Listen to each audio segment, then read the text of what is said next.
Emma Williams clutched her boarding pass tightly as she moved slowly through the long security line at Manchester Airport. The young primary school teacher had travelled many times before. But today felt different. She watched with growing anxiety as TSA agents carefully examined phones and tablets belonging to passengers ahead of her. Her stomach twisted into knots as she observed what was happening. One after another, travelers were being asked to unlock their devices. Some people looked calm and prepared, while others appeared nervous and confused.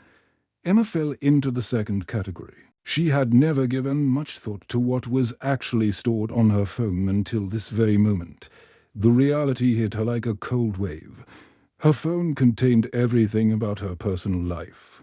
There were intimate text messages with her sister discussing their mother's recent cancer diagnosis, private photos from her recent painful breakup with her boyfriend of 3 years, work emails containing sensitive information about her students and their families, bank details, medical appointments, and personal diary entries she had typed. During lonely evenings. Just 20 minutes earlier, Emma had witnessed something that shook her to her core. An elderly gentleman named Thomas, probably in his 70s, had been pulled aside for additional screening.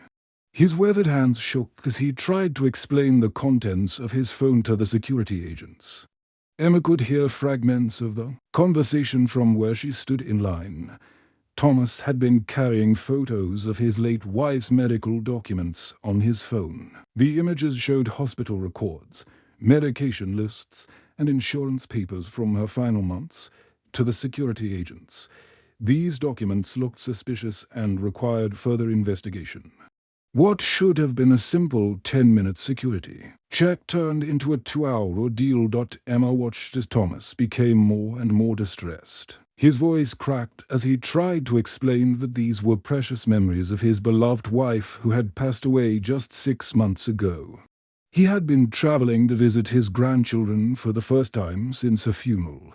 The delay meant he would miss his connecting flight and disappoint the little ones who were waiting for him at the airport. The sight of this kind old man being questioned about his most private grief made Emma's heart ache. She realized that Thomas was not a criminal or a threat. He was simply a grandfather who wanted to keep his wife's memory close to him, even in digital form. The confusion and delay had stolen something precious from him: time with his family. During his period of mourning, as Emma got closer to the security checkpoint, her anxiety grew stronger. She began mentally cataloging everything on her phone that might cause problems or delays. Her recent search history included websites about depression and anxiety, which she had visited after her breakup. She had photos from a protest she had attended last month. Her messaging apps contained conversations about politics with friends who had strong opinions. A warm, empathetic security officer noticed Emma's obvious distress. The woman had kind eyes and spoke in a gentle voice that immediately put Emma at ease. First time flying in a while? She asked, sensing the young teacher's nervousness. Emma nodded, feeling tears beginning to form in her eyes. I just never knew this could happen, she whispered. I feel so vulnerable and exposed.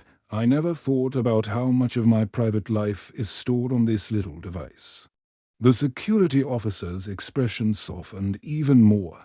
I understand completely, she said. Many travelers feel the same way. The important thing is that you're not doing anything wrong. These procedures are in place for everyone's safety. But I know they can feel invasive. Emma appreciated the officer's kindness, but she still felt overwhelmed by the entire situation. She looked round at the other passengers and realized that everyone was carrying their entire digital life in their pockets: photos, messages, emails, documents, financial information, and personal thoughts, all stored on devices that could be examined by strangers. That moment changed everything for Emma. As she finally passed through security without incident, she made a life-changing decision. She would not let this experience of vulnerability and fear go to waste. Instead, she would use it as motivation to help others. Emma realized that millions of travelers around the world faced this same fear and uncertainty. Every single day, most people, like herself, had never considered how to protect their privacy while still respecting legitimate security needs. Someone needed to bridge this gap and help ordinary people understand their rights and options. As she walked toward her gate, Emma made a promise to herself. She would learn everything she could about digital privacy rights, airport security procedures, and traveler protections. More importantly, she would share that knowledge with others who felt just as lost and scared as she had felt today. The experience had planted a seed of purpose in Emma's heart that would soon grow into something much bigger than she could have imagined. Emma sat in her small Manchester flat, staring at her phone as she replayed the events from the airport over and over in her mind. 3 days had passed since her flight, but she could not shake the image of Thomas, the elderly gentleman who had missed his connecting flight because of the confusion over his wife's medical document. Yes, the memory haunted her during her daily teaching duties and kept her awake at night. She knew she had to do something, but she was not sure where to start. Emma was just a primary school teacher, not a lawyer or activist. However, her heart told her that ordinary people needed help understanding how to protect themselves while traveling. She decided to begin with her local community center, a place where neighbors often gathered to share their concerns and experiences. The community center was a modest building with worn carpets and folding chairs, but it served as the heart of the neighborhood. Emma posted a simple notice on the bulletin board asking if anyone had experienced problems with airport security regarding their phones or electronic devices. She was not sure if anyone would respond, but within a week, her phone started ringing. The first person to contact Emma was Margaret, a 72-year-old widow from Liverpool. Margaret's voice trembled as she shared her story over the phone. She had been traveling to attend her daughter's wedding when security agents became suspicious of photographs on her phone. The images showed her late husband in his military uniform from his service in the Royal Navy decades earlier. Margaret explained that she carried these precious photos everywhere because they brought her comfort during her grieving process. However, the security agents thought the old military uniforms looked suspicious and required further investigation. What should have been a joyful journey to celebrate her daughter's special day turned into a nightmare of questioning and delays. Margaret spent 4 hours at the airport security office while agents verified that the photographs were genuine historical images and not some kind of security threat. By the time she was cleared to continue her journey, she had missed her original flight and the connecting flight that would have gotten her to the wedding on time. She arrived at the ceremony just as her daughter and new son-in-law were leaving the church. The second person to share their story was James, a 45-year-old small business owner from Birmingham. James ran a successful accounting firm and traveled frequently to meet with clients across the country. During one particular trip, security agents became interested in the business context stored on his phone and the financial documents he kept in his email. James found himself in the uncomfortable position of having to explain his client's private financial information to strangers. The agents asked detailed questions about his accounting work, wanting to understand why he had access to so much sensitive business data. The entire process was not only embarrassing, but also potentially damaging to his professional reputation. The delay caused James to miss an important meeting with a potential new client who had been considering a significant contract with his firm. When James finally arrived several hours late, the client had already decided to work with a different accounting company. The incident nearly cost James his business and definitely damaged his confidence in traveling for The most heartbreaking story came from Lucy, a 20-year-old university student from Leeds. Lucy had been traveling home to visit her family during a difficult period in her life when she was struggling with depression and anxiety. Her phone contained private messages to her counselor, her best friend, and her mother about her mental health challenges. During the security check, agents read through Lucy's personal messages, including intimate details about her therapy sessions and her darkest thoughts during particularly difficult days. Strangers examined her most vulnerable moments and asked questions about her mental health that made her feel exposed and violated. Lucy told Emma that the experience had been more traumatic than helpful. She felt that her privacy had been completely invaded, and she was now afraid to travel again. The young woman had been making progress in her mental health journey, but the airport incident had set her back significantly. Emma listened to each story with growing determination and anger. These were not criminals or troublemakers trying to avoid legitimate security measures. They were ordinary people whose privacy had been invaded during what should have been routine security checks. Margaret was a grieving widow. James was a hard-working businessman, and Lucy was a young woman seeking help for her mental health. The following week, Emma organized a small meeting at the community center. About 15 people attended, including Margaret, James, and Lucy. As each person shared their experience, Emma noticed something important happening in the room. People began to realize that they were not alone in their fears and confusion about airport security procedures. Emma spoke to the group with warmth and understanding. She told them that everyone deserved to travel with dignity and respect, but that they also needed to be smart about protecting themselves and their privacy. Emma's small Manchester flat became a research headquarters filled with printed articles, legal documents, and notebooks covered in her handwriting. She spent every free moment after her teaching duties learning about digital privacy rights and airport security procedures. Her kitchen table disappeared under stacks of papers, and her laptop stayed open from morning until night as she searched for answers. The stories from Margaret, James, and Lucy had lit a fire inside Emma. She knew that understanding the problem was only the first step. If she truly wanted to help people, she needed to become an expert on traveler rights and security procedures. Emma reached out to legal experts who specialized in privacy law, contacted advocacy groups that fought for civil liberties, and even managed to speak with former airport security agents. Most of the conversations were helpful, but Emma felt like she was getting pieces of a puzzle without seeing the complete picture. Legal experts spoke in complicated terms that ordinary people would never understand. Privacy advocates focused on theoretical rights rather than practical solutions. Former security agents were often reluctant to share specific details about their procedures. Emma's breakthrough came through an unexpected connection. Her neighbor mentioned that her father-in-law, Robert, had worked at Heathrow Airport for 20 years before retiring.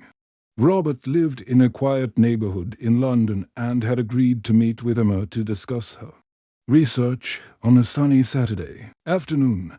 Emma took the train to London and found herself sitting in Robert's beautiful garden, surrounded by rose bushes and bird feeders. Robert was a kind man in his 60s with gentle eyes and a calm voice. He served tea and homemade biscuits while Emma explained her mission to help travelers understand their rights. Robert listened carefully to Emma's stories about Thomas, Margaret, James, and Lucy. His expression grew more serious as he heard about the confusion, delays, and privacy violations that these innocent people had experienced. When Emma finished speaking, Robert was quiet for a moment before responding. "The system is not meant to invade privacy," Robert said gently, his voice filled with understanding. "Most security agents are good people who want to keep everyone safe, But travelers need to understand what commonly causes problems so they can prepare properly. Emma leaned forward, eager to learn from Robert's decades of experience. She pulled out her notebook and pen, ready to write down everything he could teach her. Robert appreciated her dedication and began sharing the practical knowledge that Emma had been searching for. Robert explained that certain types of digital content consistently caused delays and complications. During security checks, he helped Emma identify 9 critical areas that travelers should be aware of before arriving at the airport. These were not illegal items, but rather common digital content that often raised questions or required additional explanation. The first area was personal messages discussing sensitive topics. Robert explained that conversations about politics, religion, or controversial subjects sometimes required agents to investigate further. The second area involved financial apps with stored banking information that could look suspicious. To security personnel who are not familiar with legitimate financial software, work files containing confidential data represented the third area of concern. Robert told Emma that business documents, especially those involving large amounts of money or international transactions, often triggered additional screening. The fourth area was location histories that might raise questions about where someone had traveled or planned to travel. Social media posts that could be misinterpreted formed the fifth area. Robert explained that jokes, political opinions, or cultural references that seemed innocent to the user might appear concerning to security agents. The sixth area involved encrypted files that agents could not easily verify, which naturally made security personnel suspicious. International contexts that might flag security systems represented the seventh area. Robert noted that having phone numbers or email addresses from certain countries could trigger additional screening procedures. The eighth area covered private photos and videos that might be misunderstood or require explanation. The final area involved apps with suspicious permissions. Robert explained that certain applications, especially those that accessed location data, contacts, or financial information, sometimes appeared threatening to security personnel who were not familiar with their legitimate purposes. Emma wrote down every detail, asking questions and seeking clarification on each point. Robert emphasized that the key was not to hide anything illegal, but rather to organize digital life thoughtfully before traveling. He stressed that preparation and understanding were the best tools for protecting privacy while respecting security needs. This is not about doing anything wrong, Robert repeated several times during their conversation. This is about being prepared and protecting legitimate privacy while respecting security needs. Emma felt a surge of hope and excitement as she finally understood the complete picture. The knowledge that Robert shared was exactly what ordinary travelers needed to know. It was practical, specific, and most importantly, it was legal and ethical. During the train ride back to Manchester, Emma began creating simple guides that would translate Robert's expert knowledge into plain English that anyone could understand. Her mission was becoming crystal clear: help ordinary people travel with confidence and dignity. Emma's first community presentation took place in the same modest community center where she had met Mark, Art, James, and Lucy. She had prepared a simple talk using the knowledge Robert had shared with her, writing everything in plain English that anyone could understand. Only 12 people attended that first evening, but their enthusiasm and gratitude gave Emma the confidence to continue. Word began to spread in ways Emma had never expected. The people who attended her first presentation told their friends, family, members, and neighbors about what they had learned. Margaret shared Emma's advice with her church group in Liverpool. James mentioned the workshop to his business networking group in Birmingham. Lucy told her university friends about the helpful information she had received. Within a month, Emma was receiving phone calls from community centres, churches, and local groups across northern England. People were hungry for practical information about digital privacy and airport security, and they appreciated Emma's warm, understanding approach. Unlike legal experts who spoke in complicated terms, Emma explained everything in simple language that ordinary people could easily understand. Emma's breakthrough came when she met William, a kind-hearted librarian from Yorkshire who had attended one of her presentations. William was a gentleman in his 50s who had worked in public libraries for over 20 years. He understood how to communicate with people from all backgrounds and had experience organizing communai. Thai educational programs. William approached Emma after her presentation with an idea.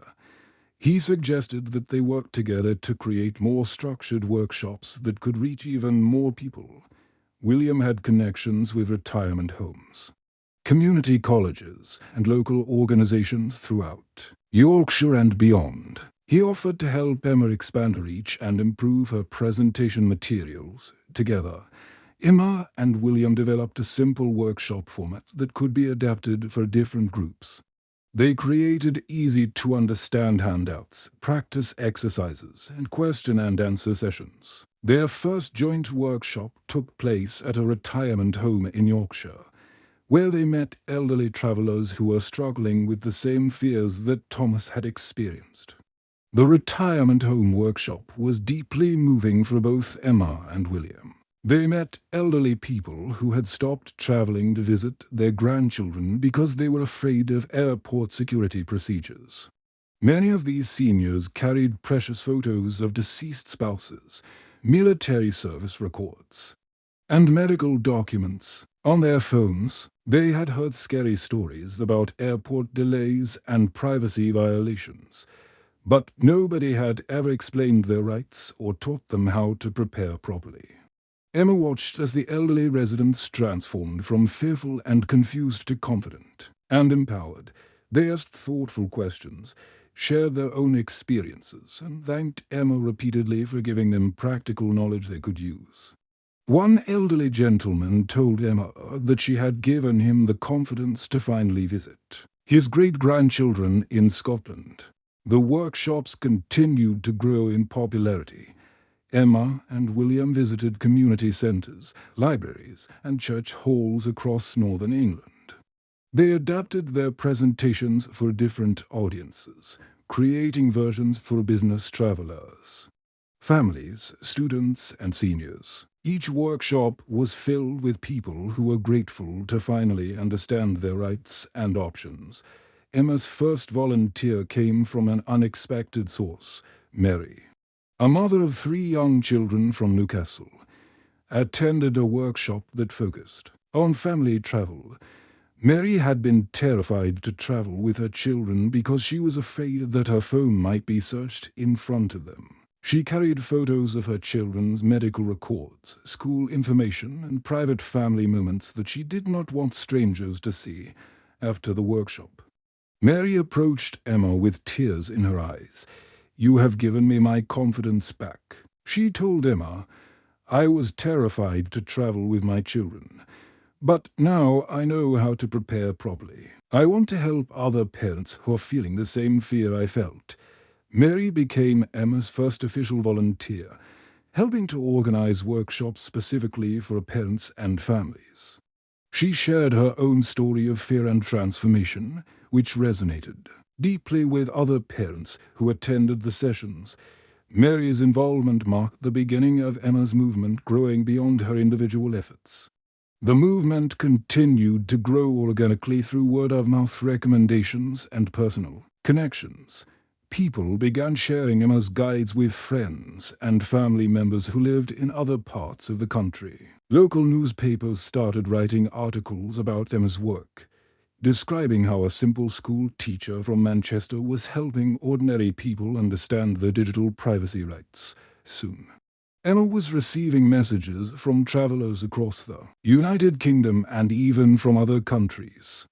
People wrote to thank her for the practical information she provided and to share their own success stories about traveling with confidence after attending her workshops or reading her guides. Emma never forgot the core message that had inspired her journey. She consistently reminded every audience that her work was not about hiding wrongdoing or avoiding legitimate security measures. Instead, it was about empowering ordinary people to travel with dignity while respecting security needs and understanding their rights as travelers. The workshops became gatherings of hope where people shared their experiences and learned from each other. Emma watched as fear transformed into confidence and isolation became community. Emma stood in the familiar security line at Manchester Airport, but this time everything felt different. 2 years had passed since that life-changing day when she had first witnessed Thomas being detained for hours over his wife's medical documents. Now, as she watched travelers move through the security checkpoint, she could see the transformation that her work had helped create. The atmosphere in the airport was noticeably calmer than it had been 2 years ago. Travelers approached the security lines with confidence rather than fear. Many people had their phones organized and ready, clearly prepared for the screening process. Emma noticed that fewer people looked anxious or confused about what might happen to their personal devices during security checks. Emma's educational campaign had created real changes throughout the travel industry. Airlines had begun including digital privacy tips in their pre-flight communications, sending passengers helpful reminders about organizing their devices before arriving at the airport. Several major airports had installed clearer signage explaining travelers' rights and what to expect during security screenings. Most importantly, ordinary people now traveled prepared rather than frightened. The changes went beyond just practical preparations. Emma had received hundreds of letters and emails from people whose lives had been transformed by her workshops and guides. These messages filled her heart with joy and reminded her why she had started this journey in the first place. The most meaningful letter came from Thomas, the elderly gentleman whose story had first inspired Emma to take action. Thomas had written to tell Emma that he had successfully traveled to visit his grandchildren 5 times since learning about digital preparation through her workshops. His letter was written in careful handwriting that showed his age, but his words were filled with gratitude and joy. "Dear Emma," Thomas had written, "you gave me back my freedom to see my family. Before attending your workshop, I was afraid to travel because I did not want to experience another horrible delay like the one that made me miss my grandchildren's visit. Now I know how to prepare my phone properly, and I travel with confidence. My grandchildren have seen me more in the past 2 years than they had in the previous 5 years. Thank you for giving the old man his family back." Emma kept Thomas's letter in her purse and read it whenever she felt discouraged or tired. His words reminded her that her work was making a real difference in people's lives. Thomas was not just learning about digital privacy. He was reconnecting with his family and rebuilding his confidence after losing his wife during her current trip through Manchester Airport.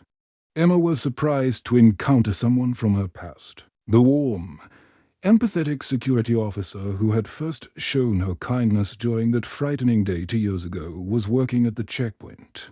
The officer recognized Emma and approached her with a genuine smile. "I remember you," the security officer said warmly. "You were so nervous about your phone being searched that day. I have noticed such a difference in travelers since then. People are calmer and more prepared. It makes everyone's job easier and keeps the entire process more respectful for everyone involved." The security officer explained that her daily work had become much more pleasant since travelers started understanding their rights and preparing properly. Fewer people became angry or upset during security checks. Delays were less common because people knew what to expect and how to organize their devices. The entire airport atmosphere had improved for both travelers and security personnel. Emma's work had helped establish clear guidelines that protected both legitimate security needs and individual pride. Vasey writes, the balance she had dreamed of during those early days of research and community meetings was finally becoming reality. Travelers could feel safe and secure while also maintaining their dignity and privacy. Airlines, airports, and security agencies had recognized the value of Emma's educational approach. Rather than viewing travelers as potential threats to be suspicious of, the industry was learning to see them as partners in maintaining security.